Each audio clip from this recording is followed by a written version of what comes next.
On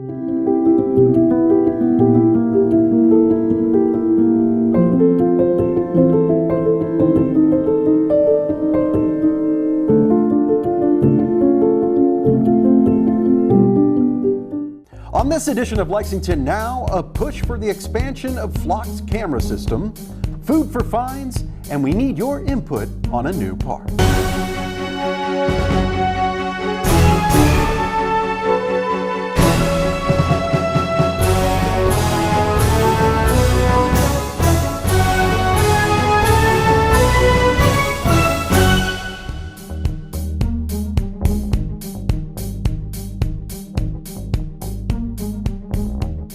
I'm Neil Noah, and welcome to Lexington Now for the week of November 28th, 2022. Mayor Gorton and Police Chief Weathers have called for an expansion of the Flock license plate reading system. We were there for the press conference. I'm here today to talk about my top priority, public safety. Specifically, I want to talk about our Flock license plate reader program. Chief Weathers and I are asking the council to move ahead with an immediate expansion of the Flock program. Our Flock pilot program began in the spring with just 25 license plate readers scattered throughout our community. Even though the pilot program is not a year old, the technology has already proved itself on Lexington streets. It's time to move ahead with full implementation of the program by adding 75 license plate readers. To meet the challenges of the future, we must continue to modernize the tools our law enforcement officers have. We intentionally started the program off slowly. We did our homework, checking first to make sure we had a policy in place that provided the right balance of personal freedom and safety. The readers take still photos of license plates and compare them to license plates entered into national crime databases or license plates wanted locally for investigations. Police officers use the photos in investigation and to help them solve crimes. They are not video monitoring devices, and they are not used to catch speeders. Now, let me report back on a few cases that have been used, where these readers have been used. This is since the spring of 22, and with only 25 license plate readers on our streets. The total value of vehicles police have recovered, thanks to evidence gathered on Flock license plate readers, $1,465,710. Total number of charges placed, thanks to evidence gathered on Flock license plate readers, 455. 11 missing persons located. 130 warrants and subpoenas served, including a murder suspect from Detroit. 36 firearms seized. 39 investigative leads, and there are more and more items of data. During the pilot project, the locations of license plate readers were not made public, but that will change after the installment of the additional 75 readers. Locations for all license plate readers will be and are determined with the assistance of Flock Safety and based on traffic patterns and crime reported by the public to the police department. I already included funding for the additional license plate readers in the current budget, which was approved by council. Total cost is estimated at $236,250 annually. An additional vote from council is required to move the program forward now, and that is what I will seek from our council members tomorrow. I think the numbers make it clear we need to move forward and fully implement this program. Lex Park's annual Food for Fines is back, and it's a great way to clear any parking citations you may have while helping others this holiday season. Food for Fines starts Monday before Thanksgiving, so we're into it now, second day. It'll run through Friday, December the 16th, so 4 full weeks. This is the program where you can bring 10 cans in and get $15 off any citation, whether it's written by Lex Park or the police department. Any multiples of citations. If you're somebody who has a few, you can bring in a bunch of cans. This is our 9th year doing it, and we're super excited. I think if we get similar to what we've done in the past, we'll go beyond 30 tons of food that we've donated to God's Pantry over the past 9 seasons. So we're sitting at about 28 tons through the 8 seasons through last year. And then you can bring your cans down to the Lex Park office at 122 North Broadway. And if you're curious, if you have a citation you can't remember, you can always go on our website and click on the Pay a Citation. Just put in your license plate number and it'll show you if you've got any or not. Back in 2014, some of the staff had gotten together and had a couple of ideas about something like this. So we had heard of a couple of universities doing Food for Fines, and the only city we knew of doing anything like that was Boston. They had a Toys for Tickets, so kind of playing off that Toys for Tots program. So we brought both ideas to our board, and of course in all their wisdom, they kind of lean towards the Food for Fines when you think about food being a very basic necessity. And it's really turned out to be kind of a perfect storm. You know, nobody likes paying a parking ticket, but most people like helping people. So it's a great way to, you know, be able to take care of your account, clean out some old records, and then help people in need. It's no secret, part of what we do is write tickets, and nobody likes that. So it's always nice to have a little PR, but there's different ways that, you know, organizations in our community can reach out, and there's so many great organizations. But we had heard about this, and of course we're always looking for ways. We've added a lot of art to our garages and lighting and things like that to kind of create nice spaces in our downtown. But this was just a way that it gives somebody an opportunity to clean out their account, and for us to work with a great program like God's Pantry, where we know it'll go to Central Kentucky and those in need. I think that's probably the main catalyst, is sort of a win-win, where somebody gets to take care of their account and then we get to help people with those proceeds. You know, one of the biggest sprucing up, so to speak, that we've done was the Helix Garage. And really, we had a challenge from Jim Gray, the mayor at the time, not to just fix that garage up. We did $3 million worth of work, but it was still a 1960s old, ugly concrete structure right on our main street. So to do what we did, where we did these architectural panels and this great lighting system, which has been so much fun over the years. We have charities coming out of the woodwork. There's people that contact us from all over the United States and say, hey, can you turn it teal for ovarian cancer awareness, or orange for hunger awareness, just different things like that that come up throughout the year, and can create those color schemes. That's a really great way to kind of bring awareness and give back to the community and create a space. But I think we really started with safe and secure. We improved the lightings, we made them cleaner, we made them safer. That's the basic. And then after that, if you can do some more for your community, that's what we've tried to do when we can. Yeah, we were really proud that the Helix in particular, that the Helix Garage was voted like one of the top 10 coolest parking garages in America. And so it's pretty incredible the impact that that can make. And then our murals, they've been a lot of fun, and we even have a Black Lives Matter mural on our garage over on Short Street here. So there's a lot of cool things that we've done to sort of include the community and improve the aesthetics of our downtown. Probably one of the things I've been the most excited about that's changed is the ability to pay from your phone.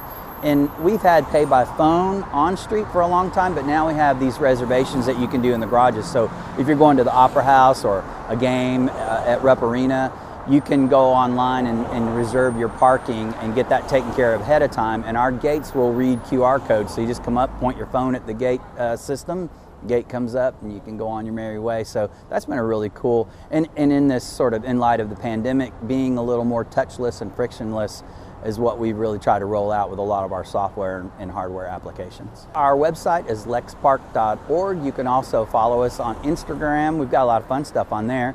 We have the Facebook site, so all that, Lex Park or Lexington Parking Authority, you'll be able to find us either way. And just to reiterate our location and hours, Monday through Friday, 8 to 5 is the hours here at the 122 North Broadway office if you want to bring your cans in, or you just have a question and want to swing by. Otherwise, you can email us at info@lexpark.org as well. The city wants your input on a new park. After the break.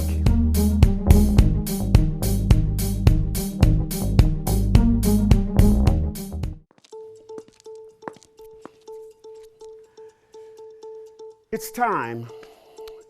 It's time to get honest about domestic violence. It's time, Lexington. Lexington, it's time. It's time. Domestic violence is a community issue, not a private matter. It's time to get honest. We all know someone who has experienced domestic violence. It's time. Lexington, it is time. It's time.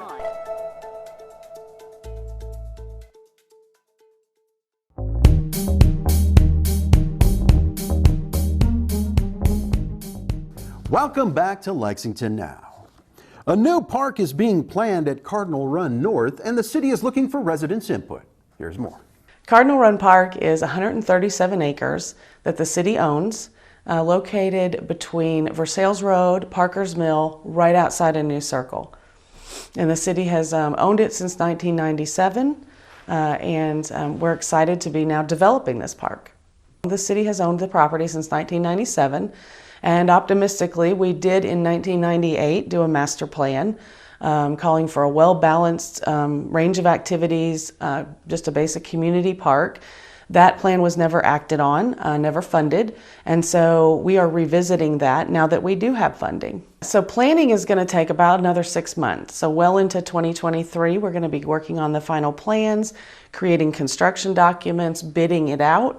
We hope to have a contractor on board in 2023, so they will begin building the park.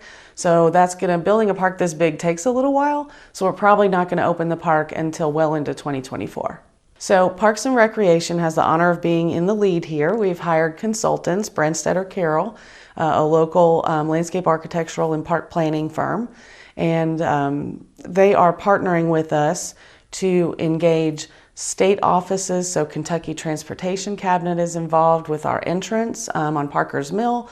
We also are working with the Division of Engineering, Environmental Services, and many others. So we're doing a survey community-wide. It is literally anybody that works, lives, plays in Fayette County. We want to hear from everyone what they would like to see in this park. Maybe they've gone to a park that's near them and there wasn't a basketball court available, so they think we need more basketball courts. Maybe they would like, the most important thing to them because they live a little closer might be a new playground because they're driving all the way to Masterson or all the way to Shiloh. And so we just really want to hear from everybody. This survey is for everybody with as many diverse interests as possible. So we've had it open about a week now since we had our public meeting, and we will definitely continue to leave it open at least another week. At the 2-week mark, we're going to pull some initial data and start to analyze that, but we'll probably leave it open a little longer just to let folks, we know with the holidays, folks may not have time, and so we're going to leave it a little open after that. I'd say at least a month we'll leave it open because it's really important for us to get everybody's opinion. The survey is, the easiest way to do it is Lexington Parks and Recreation website or Facebook page. There'll be a link that you can use to go to the survey. The other way is if you need a paper copy, if you're not comfortable with doing it online, you can call 859-288-2982. When we did the 1998 Park System Master Plan, we looked 30 years into the future. And based on population, we know that in order to provide our citizens with the best benefits from green and open space, we're going to need more in the next 30 years. So this is what opening this new park, that's what this answers, is providing that new green space for now, but also for the future. I just want to emphasize that The investment right now in Cardinal Run, which is multiple millions of dollars to build this new community park, is unprecedented. Lexington has never invested in the 25 years that I've been with parks this much money in a single park. And so while it's a lot of money, construction is extremely expensive, especially right now. And we want to make sure that what we do spend those dollars on really impacts the community, really answers the needs that they have for recreation. So that's why it's really critical that everyone fill out the survey. Ashland, the Henry Clay Estate, will be holding its annual Christmas celebration on December 3rd. We caught up with them to find out what's in store. I'm Jim Clark, the Executive Director of the Henry Clay Memorial Foundation, and each Christmas we put on a Kentucky Christmas at Ashland, where we celebrate local artisans and craft makers and create sort of an atmosphere to welcome the holidays with our Ashland illumination when all the buildings are lit, as well as some of the trees on the property. Starting at noon on Saturday, December 3, we open with the Christmas holiday market. There we'll have about 20 vendors, artisans, craft people, a lot of people doing ceramics and jewelry and woodworking. And then 3 to 5 o'clock, there's going to be some entertainment. We're working with the Lexington Theater Company. They're providing roving carolers, and then we have some musicians that will be playing mandolin and guitar. And then around 5 o'clock, the Kentuckians Men's Chorus will be here to lead the group in Christmas carols, and that'll take us right into lighting of the trees and the lighting of the buildings on the property. The evening ends with our first candlelight tour that starts at 5:30 or right after the Ashland illumination. And the theme this year for our the candlelight tours is a Dickens Christmas, a carol for all seasons. And most people don't know that Henry Clay met Charles Dickens when he came to America in 1842. And it turns out that Clay was one of the few people that Charles Dickens liked. He was not all that favorable about the U.S. or what he encountered, but he did like Henry Clay. But also this year we wanted to focus on Dickens because it was in 1843 that he wrote A Christmas Carol, and that's really when the tradition shifted from being more of a austere religious holiday to one that was festive and more family-oriented. But also Charles Dickens was a staunch supporter of welfare laws and concerned about child poverty. And so A Christmas Carol was all about that, of bringing awareness to other people and more of a charitable outlook at Christmas time. And for that reason, we're partnering this year with God's Pantry, as well as the Christian Appalachian Project, to provide resources for our fellow Kentuckians in eastern Kentucky that have been severely affected by the floods. There'll be 2 more candlelight tours on Thursday, the 8th, and then again on Saturday, the 10th. And they start at 5:30. The last entry is at 7 o'clock. If people go online to our website at henryclay.org, /upcoming events, they'll find actually the whole agenda for the day, as well as opportunities to sign up for the candlelight tours. We also have 2 wreath making classes, so that'll take place at 1 o'clock and 2:30 on December 3rd. This is for the whole family, and especially the candlelight tours. I mean, the kids really love coming into the house. It's a self-guided tour, so you can be in the house as long as you want and looking around at all the decorations. And every year the decorations change, so in keeping with the theme, but I think the kids would really like it. This will be the 26th year of doing the candlelight tours. And then Kentucky Christmas is probably about the 7th year. We would love to see everybody out here, especially for the tree lighting and singing the Christmas carols. It's really a great event. And also just coming through the house, we'd love to welcome you and have you here to greet you in a Victorian Christmas. We've got another busy week of gavel-to-gavel coverage in store for you here on Lex TV and streaming online.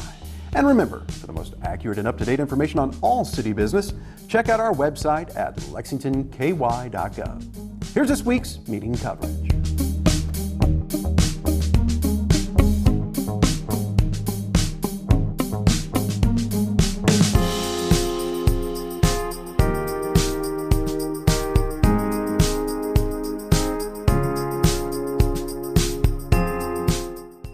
That's all for now, but as always, you can keep up with us on social media. Check out the latest traffic updates on Twitter at LexRex, or catch our live traffic cams on lexingtonky.gov.